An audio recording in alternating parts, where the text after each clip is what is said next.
কারোর জন্য কারো জীবন থেমে থাকে না, জীবন জীবনের গতিতেই থাকে, তাই না?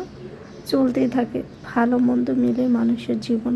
কখনো সময়টা ভালো যায়, কখনো খারাপ যায়, তবে সেই খারাপ সময়টাকে যে পার করতে পারে সেই জীবনে সফল হয়।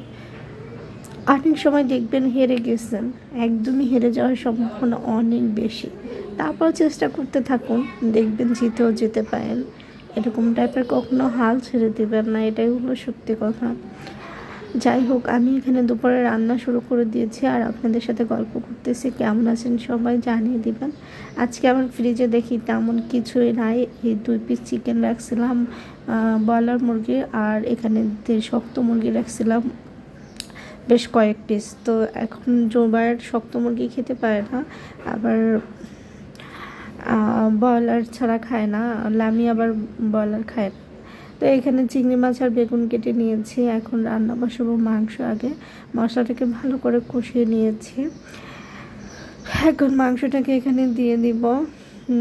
আর ঝামেলা হলো গিয়ে এখানে দু চুলায় একসাথেই বসাইছি পাশাপাশি। এখানে চিংড়ি মাছ দিয়ে যে বেগুন আলুটা রান্না করবো ওটাও বসিয়ে দিয়েছি, মাশাল্লাহ এটাও।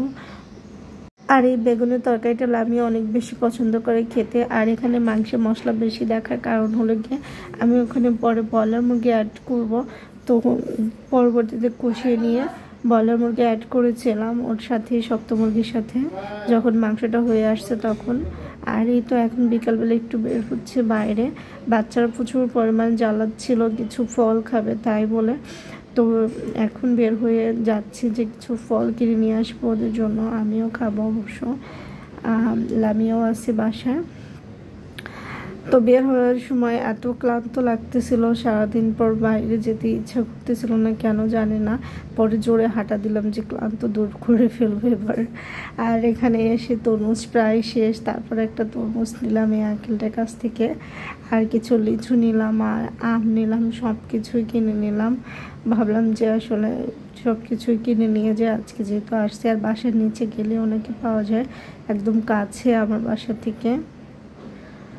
তো এই তরমুজটা আগে নিয়ে নিব, টাকাটা ওনাকে আলাদা আলাদা করে দিচ্ছিলাম, তো উনি বলছিল একসাথে হিসাব করলে ভালো হবে। তাই আমি বললাম যে আপনি টাকাটা রাখেন, তারপর আমি দেখতেছি হিসাব করে। তো তরমুজের দাম এখন কমে, প্রায় 50 টাকা করে কেজি নিল, তো যেহেতু নাই সেই তুলনায় কিন্তু বেশি না দাম। আর আমও ভালোই ছিল, দাম কম ছিল। আমি এর আগে আম আনছিলাম ওদের জন্য 250 টাকা কেজি, আজকে আনলাম 100 টাকা কেজি মাত্র। তো সেই তুলনায় মনে হলো যেন আমের দামও অনেক কমে গিয়েছে। তো ভাবলাম যে মিষ্টি হবে কি না, বেশি নিব না, অল্প নিই। তো একটা আম নিলাম, প্রথমে একটা আমি আধা কেজি হয়ে গেল, বুঝলাম না যে একটা আমি এত রেট হয়ে গেল। যাই হোক, পরবর্তীতে এসে আবার নেব। তো ওনাকে এখন আবার আমের টাকাটা আমি দিচ্ছিলাম, ওই যে বলছিলাম আমি ওনাকে ভাগ ভাগ করে টাকাটা দিতে চাইছিলাম।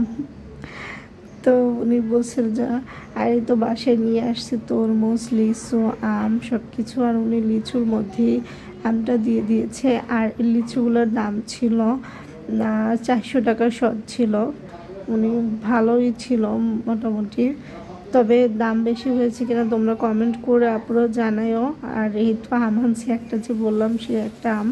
তরমুজটাও ভালো ছিল কালার, ওই একই লোকের কাছ থেকে সব কিছু কিনে নিয়ে আসছি। আর কিছু খুঁজে খুঁজে কাঁচা আম কিনে নিয়ে আসছি আচার খাওয়ার জন্য, কাঁচা আমের। তো এখন লিচু নিয়ে কারাকারি বাজায় দিচ্ছে জুনায়েদ আর জোবার, ওরা আগে কে খেতে পারে। তো আমি বললাম একটু ভিডিও করে, তো ওদের আসলে তো ধৈর্য